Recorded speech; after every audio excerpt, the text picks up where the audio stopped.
everyone to our legislative update with Congresswoman Stephanie Murphy. Our meeting today is sponsored by Arnie Nussbaum, House MC and Community Advocate.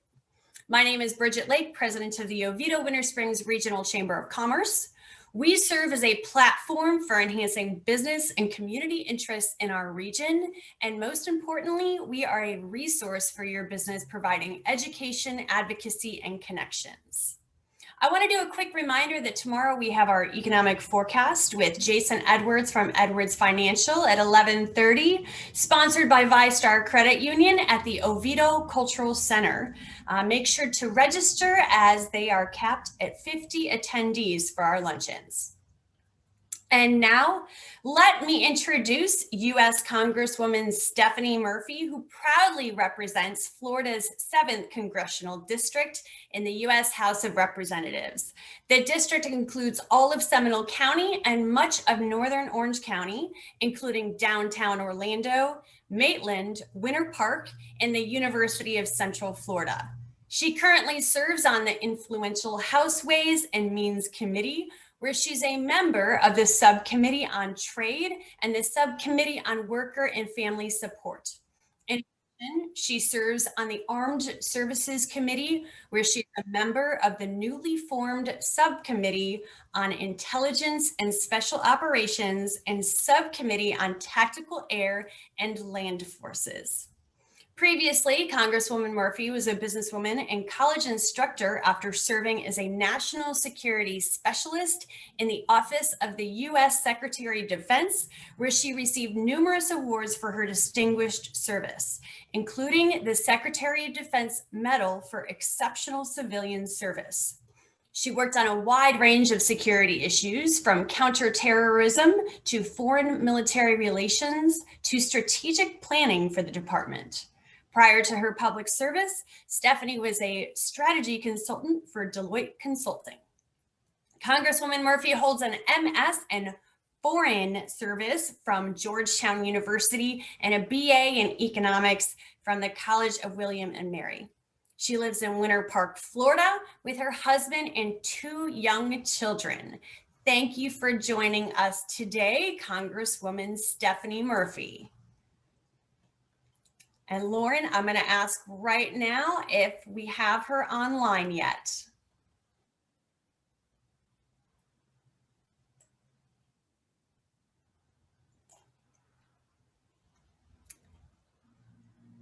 All right, we're currently reaching out right now, and there is a technical difficulty on Congresswoman Murphy's line on her side. So if you just give them 1 minute, then we will get her on board here. Just so everybody knows, if you do have any questions for Congresswoman Murphy, please make sure that you type them in the chat box, and we will make sure to ask those questions after her presentation. We always like to make sure there's enough time for questions, so just make sure you type them in there. And Congresswoman Stephanie Murphy, thank you so much for joining us today. Good to see you here. Let's make sure that we have you unmuted. Great. Thanks so much, Bridget. I really appreciate you all having me today. Well, thank you. I did your introduction and bio, and I know that you usually give us some updates on what's going on. So if you want to get straight into it, we'll have anybody type in questions in the chat box, and I'll be asking those after your presentation. Well, thanks so much, Bridget, and thank you to everybody who joined us today. I know it's a busy afternoon, and so would love to just kind of dive right in. It's always great to be with you all, and a lot has really changed in the past year since our last meeting. I know you've been a vital resource during these challenging times as businesses have tried to navigate the pandemic and the various federal and local resources available. You know, my office hears from constituents every day who are struggling to pay the bills and put food on the table. And a lot of them are local business owners who are finding it extremely difficult to stay afloat and keep workers on their payrolls. So we all know how vibrant and inclusive our Central Florida economy can and will be once again, once we get past this economic and health crisis. But we're not quite there yet. And even as we take positive steps towards recovery, We have a little ways yet to go. But I think while we're fortunate to be home to many high-touch and public-facing industries from hospitality and tourism and entertainment, these have also been some of the hardest hit sectors when you're forced to close or limit public interaction. And the effect on these industries from an unforeseen event is just one reason I think that a strong federal response to the pandemic has been appropriate and justified. And so in that vein, I want to give a brief overview of what Congress has done to help businesses weather the storm and what I see might be on the horizon going forward.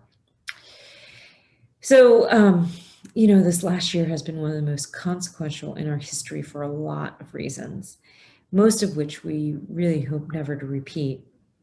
However, I think one bright spot was the initial speed and size of congressional action. So between March 6th and June 5th of 2020, Congress quickly passed 5 bipartisan bills in response to COVID-19. And the largest of those bills was called the CARES Act, which it really became the foundation of many of the federal programs that were made available to individuals and businesses. And we immediately knew this was only a down payment and not sufficient to be the only action from Congress. Unfortunately, politics in Washington and on the campaign trail prevented any really further action until late December when we passed the Consolidated Appropriations Act. This delay between March and December was a really unacceptable disaster in legislating. And I believe a dereliction of congressional duty to help our constituents during the greatest national crisis in 100 years. But because the CAA was passed in the lame duck session after the election, but before the new Congress and president were sworn in, it too was still not sufficient to follow up on the CARES Act. But then we had an election and Washington saw some changes. President Biden worked with Congress to sign the American Recovery Plan Act into law earlier this month. This was a $1.9 trillion COVID relief package that was appropriately sized to meet the challenges facing our country. And really the goal was to put shots in arms and checks in pockets as quickly as possible. Normally, I would prefer to use regular order for such a large and consequential bill, but we needed to move quickly, and it was critical to get resources to frontline workers and to get cash to families trying to pay rent and put food on the table and provide resources for businesses trying to keep the doors open and workers on payroll. And what I'd love to do is quickly mention one provision I've been working on since the start of the pandemic, and that's the Employee Retention Tax Credit, or ERTC. As I hope you know, it gives businesses financial support if they retain or rehire workers rather than lay them off. In other words, it helps businesses who help their workers stay connected to their jobs. And I'm particularly proud of the fact that we were able to secure an 11th hour expansion and extension of the ERTC in the year-end package because I know how useful this credit can be for some businesses. It's been estimated that this provision will help 13 million workers remain tethered to their jobs and therefore their employer-sponsored health insurance. And now what I've been doing is working to educate businesses, organizations like this chamber, and CPAs about this credit, so it helps as many people as possible. If you're a business owner and want to learn more or have questions about the ERTC, please contact my office.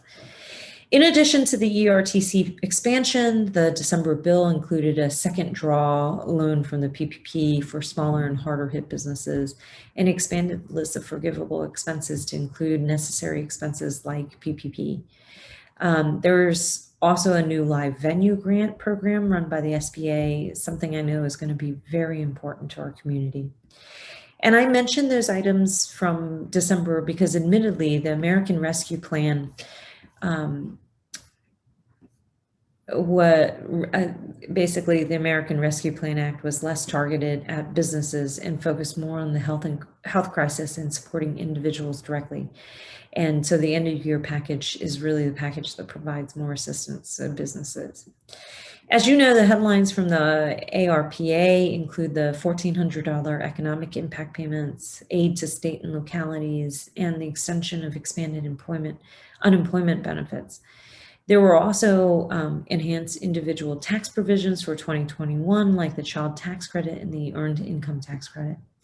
The bill also includes an extension of the ERTC through December and allows the hardest hit businesses as well as startup businesses to be eligible for the credit. Lastly, there's a new restaurant revitalization fund, which provides $25 billion for a new program at the SBA assisting restaurants and other food and drinking establishments that have lost revenue during this pandemic. Which brings us to today and where we might be heading. We just got the outline of President Biden's American Jobs Plan, which he will speak to later tonight. This is a $2 trillion proposal that includes many components like transportation infrastructure, broadband and power infrastructure, public school and childcare facility improvement, and workforce development. There's also a suite of tax changes on corporations that could potentially raise revenue to partially offset these costs, with an increase of the corporate rate to 28%, getting the most public attention. And my team and I are still digesting and reviewing all the data and the details, and we'll do so we'll do that kind of review very closely, as there are a lot of proposals on a scale we haven't seen in a generation, both on spending and taxes. And I'm hopeful that Congress can scope and scale this so that it meets the real needs of our outdated fiscal infrastructure and make the necessary bold investments in the future. As a blue dog and someone who believes federal debt still matters, I appreciate the effort and political courage to suggest ways to pay for these needs, because government can't print money indefinitely. I've said many times that we need to be very careful how and when we raise the revenues as to not derail the fragile recovery. I think that would be short-sighted and foolish. Luckily, I sit on the committee that writes the tax laws and takes that responsibility seriously when we start suggesting billions of dollars in new taxes. I'm looking forward to this process. This is how we should legislate when both chambers of Congress are evenly divided. We need to have open hearings and dialogue, try to negotiate across the aisle, and see what ideas have the political support to get to the president's desk. I'm hopeful we will be successful, because I don't think we should assume the economy will get to where we need it to by watching and hoping. And we've lived through a long and slow recovery after the last recession, and that was not the inclusive, impactful recovery that we need today. With that, I'll stop there so we can move to the Q&A, where I'm happy to elaborate on anything I've just mentioned or talk about anything on your mind. Thanks again for inviting me to be with you. Thank you so much, Congresswoman Murphy. And we do have some questions already from Gary Balanoff. Thank you for being with us, Representative Murphy. Curious if you see some of the temporary provisions of the latest 1.9 trillion package will become permanent, and as a result, help with the basic ideas such as childcare and retraining of out-of-work individuals. A reason we have almost 40% of people not part of workforce has nothing to do with unemployment rate. It is the huge non-participation rate, which includes many women in particular who left the workforce to care for children. Low-cost childcare can get a lot of workers back into the market.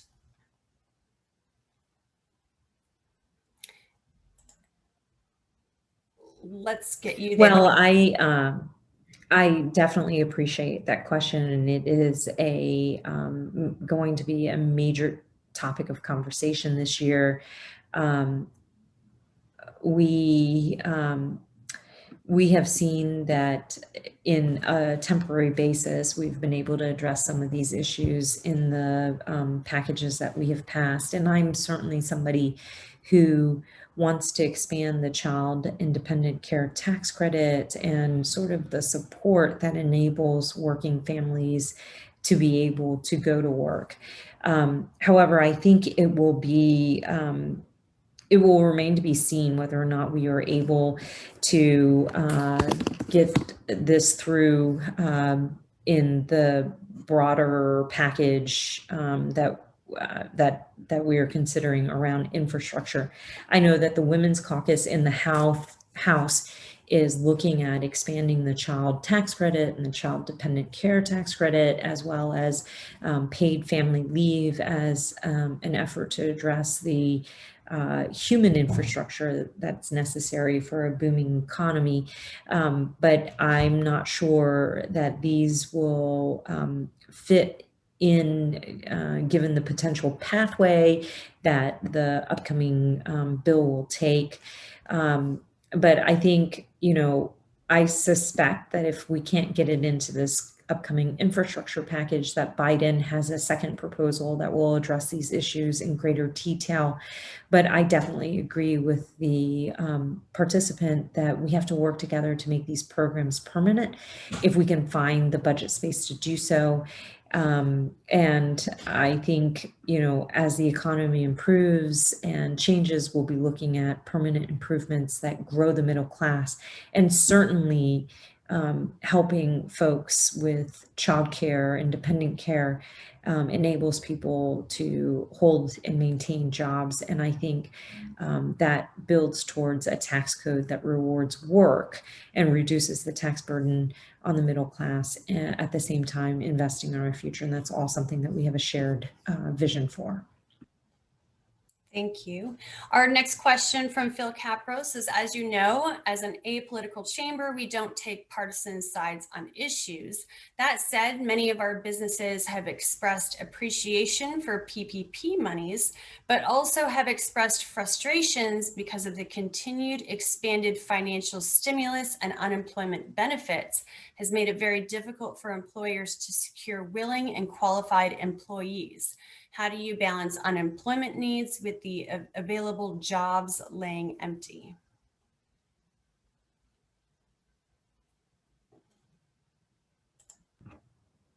I think there's a really fine line here. And I think we all see the world through our own lens. So as a small business owner, you see the world through the lens of needing to hire workers and perhaps struggling to be able to bring people on.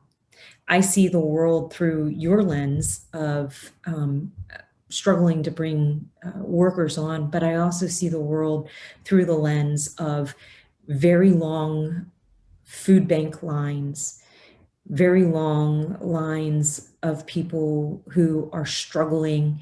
I see the world through the lens of the rental organizations, rental businesses who can no longer sustain providing people an extension on their rent, but their tenants can't pay because they're not back at work yet, but they, through no fault of their own. So we all see the world through the lens that our seat in this community provides us. And sometimes my lens shows me not just the way that small businesses are suffering, but also how your average American, your average Central Floridian who's trying to provide for their family, who wants to go back to work but simply cannot, because maybe they have an underlying condition and it provides a deeper threat to them to go back to a high-touch job that doesn't have appropriate PPE and puts them at risk because they have yet to get the vaccine. Or maybe their job is one that hasn't come back yet because we don't yet have the return to high levels of visitors. So I see it all. I see it all. I see people who are small businesses trying to rehire, but I also see a vast majority of our community who are still suffering through the midst of a pandemic. And what I would ask of you is to have a little bit of empathy for people that you might not see, but who are trying to provide for their family just like you're providing for your own. And you, as much as you are helped through the PPP program, these other families are helped through extended unemployment insurance, and they're helped through the resources that we're providing to community health centers and to food banks so that they can put food on the table for their family in a terrible moment. And yes, federal assistance is imperfect. I can't provide you just what you need and just what they need. Sometimes we have to provide everybody what they need, and some people will get a little more than what they need to get through this moment. But have a little compassion. Have a little compassion for your fellow American who might be struggling in this moment, just as we have compassion for you. Have compassion for your business and have provided you a lifeline. Allow the federal government to provide a lifeline to these individuals, and understand that we might overshoot for some small percentage of that, but that we're in a pandemic and it is impossible to be completely precise and not have excess waste. But that might be better to provide this person a lifeline so they might come into your shop and buy something. That there is an economic stimulus effect of helping your fellow Americans, your fellow Central Floridians, and that there's benefit in that, both from an economic perspective, but also from a humanity perspective. Thank you, Congresswoman. And I do appreciate, I know that the chamber had utilized the employee retention credit and was also able to get help with the PPP. So I do appreciate that support as far as what businesses have been receiving. Now our next question from Phil Capro is, our Economic Development Committee of the Chamber recently held a $15 an hour minimum wage roundtable. I know this was recently a topic of discussion at the federal level. We had people on all sides of this issue, but also heard that there will be a very real impact on employers and specifically their ability to hire young workers in entry positions and train them for the workforce. Would you share your thoughts on this? Gosh, Phil, I am so excited to be able to engage with you on these conversations. And I would welcome that you reach out to my office, not just on these calls, but anytime that you have these concerns so that we can walk through them. But let me tell you about the increase in the federal minimum wage. The reality is, here in Florida, the will of the American people, of Floridians, the will of the Floridian people, they have spoken. And in our last election, by an overwhelming outcome, more than any political member who was on the ballot, there is broad support for having an increase in the minimum wage. So more popular than myself or any other Republican or Democratic elected official, the people of Florida support the increase in minimum wage. And that's not people who are between the ages of 16 and 18 that many people talk about are the only people who make minimum wage. In fact, those people are people who are of voting age, so they're adults, who believe that if they work 40 hours a week and have the dignity of a paycheck, should have the dignity of being able to take care of their family. And yet we live in a state where 1 in 4 working Floridians makes less than $20,000 a year. And I ask you, Phil, can you make ends meet? Can you make ends meet for your family in Central Florida making $20,000 a year? And I think if you thought about what it would take to live here in Central Florida or anywhere in Florida, you would understand why the majority of Floridians support the expansion of the minimum wage more than they do any elected official, because they live the reality of what it looks like to try to make a minimum wage work in this state and have the dignity and the effort that goes into working full time and yet still struggling to put food on the table and put a roof over the heads of their family.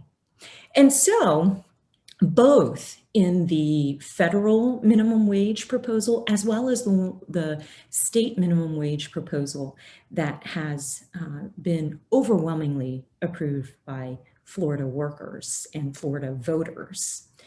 And also, I would say some Florida businesses, because we have some Florida businesses who are leading the way here, who have decided without being mandated by the government that they want to pay their workers a living wage. With that background, this proposal, whether it's the state or the federal level, is an incremental increase moving us in the direction of a $15 minimum wage, but not necessarily overnight or in a way that would shock the businesses that have to make necessary adjustments. And so I think if you think about the whole and the good of the general public and the will of the Floridian people, you will see why an increase and a gradual increase in the minimum wage is necessary and appropriate.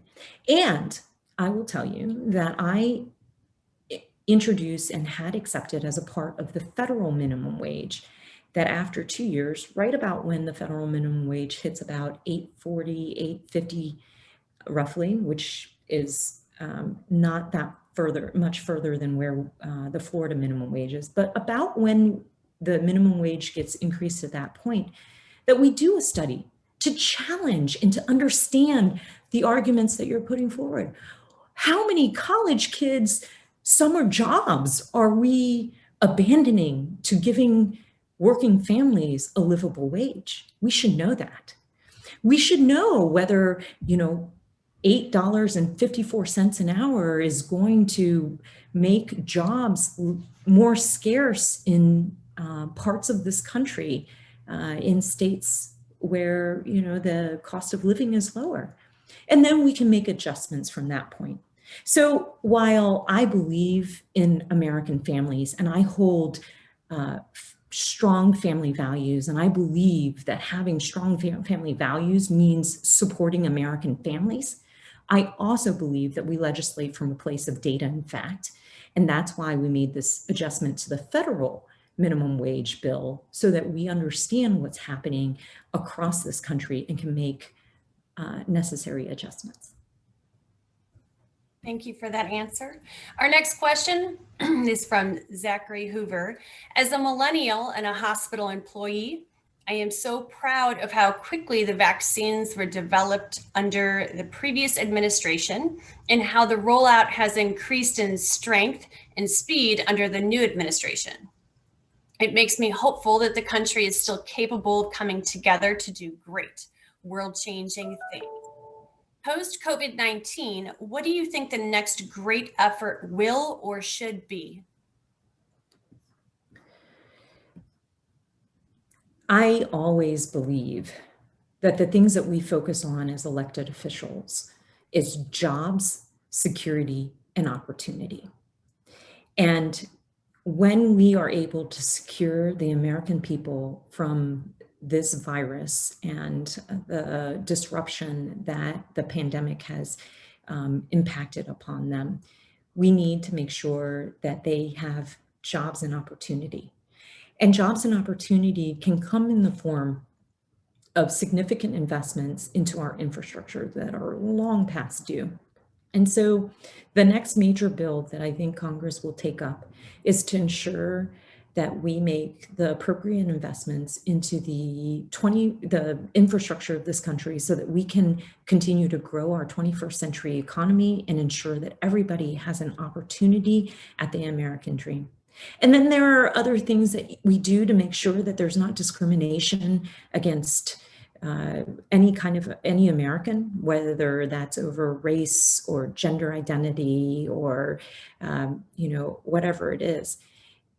People, no matter where they are born, what zip code they're born in, should have the opportunity at building the skill set that enables them to get a job and have the opportunity at the American dream. And I think you will see in the next few months a significant focus in Washington on infrastructure and infrastructure that supports a 21st century economy and creates jobs that allows us to pull out of this economic recession.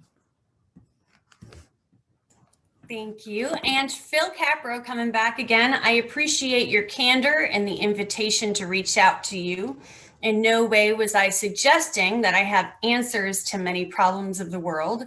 and I truly do appreciate your clear passion about these items. If I heard you correctly, I think we agree that we need to understand the ripples we create when tossing the proverbial pebble in the water. Our Economic Development Committee would welcome the opportunity to be a resource for you to get feedback on a variety of positions on issues as they arise. And that was more of a comment than a question. Sure, of course. And you know what I believe is that whether it's Bridget or any of the folks who are on this call or anybody who I call a constituent has the right to provide me with feedback on what we are working on in Washington. Because the reality is that elected officials, even though I came out of a business background and was on the ground, it's been a few years now. And what we rely on to make decisions is the impact or potential impact it might have on the ground. I always say that Washington is littered with well-intentioned legislation with unintended consequences. And insofar as we can have these conversations so that we understand what the potential unintended consequences can be and help either mitigate them or consider them in the balance of the good that can be done, we absolutely have to do that. So I welcome anybody on this call to reach out to my office and help us understand what your perspective and the impact for your world would be to help us build a broader vision of what our legislation is going to be able to do or not do. Thank you. It looks like we don't have any other questions currently. Is there anything else you'd wanted to touch on with our attendees here? No, I think what we will be out in the community doing, and I think many of your attendees would benefit from, is the employee retention tax credit. We made it compatible with the PPP.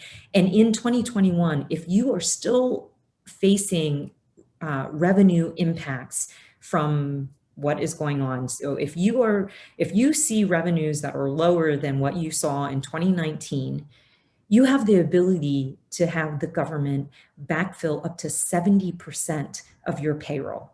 That is not an insignificant amount of money, and it works as an advanceable, refundable tax credit through the same mechanisms that you provide your payroll taxes, and can provide you pretty quick liquidity. Also recognize that you're facing economic or revenue shortfalls as a result of what's going on, and help you through this crisis. For 2020, it's at 50%, but I think if you are 2 years into this and still struggling, we should be able to help you at a greater percentage. And that's what we do in 2021, is to help you at the 70% threshold. And so if you have any questions about how you can apply for this, what forms you need to fill out, reach out to my office. Again, we take feedback on the incoming side of what people need and help craft our legislation, but we also want to make sure that when we do pass legislation that our community is able to avail themselves of the federal resources to help them through this crisis. And for those of you on this call who are doing great and have managed to shift to a new reality of working in a pandemic and haven't felt any impacts, I'm just so proud of you, and congratulations, and thank you for doing all that you're doing to help your employees and to continue to contribute to the local economy. And for those of you who are still trying to find your footing in the midst of the waning days, I hope, of this pandemic and need some assistance, call my office. We are happy to help you connect with the various federal programs that you are eligible for to get you through this crisis. We're almost there. I see the silver lining on the horizon, and I see brighter and better days in front of us as a community. And however my staff and I can be helpful to you, I hope you'll reach out. Thank you. And I do know that we have been working towards association healthcare plans for the Chamber of Commerce. That would be, right now it's stalled in the courts, but if there's any way that you can help us advocate for that. Currently, our chamber is working with some of our members to push out healthcare benefits, not insurance, because we want to do anything that we can to help employers and their staff be able to get healthcare benefits, even if it doesn't actually include insurance. So we'll have those coming out with telemedicine and primary care physicians rolling out in the next couple of weeks. So any way you can help with that, we really appreciate it. Yeah, happy to help there. I think in the midst of a pandemic, keeping people tethered to their health insurance is key. And also, I think your industry associations status sometimes is maligned in Washington as, this or that. And I was a huge proponent of ensuring that you all had access to PPP and using my platform to help folks understand that industry associations, business associations in the midst of this pandemic are critical because they provide our business communities, especially those who don't have the time to navigate the big bureaucracy of Washington, the federal bureaucracy. They provide them with the information that they need to survive in the midst of this economic and health crisis. And so I'm happy to work alongside you to ensure that you're able to provide these benefits for your members.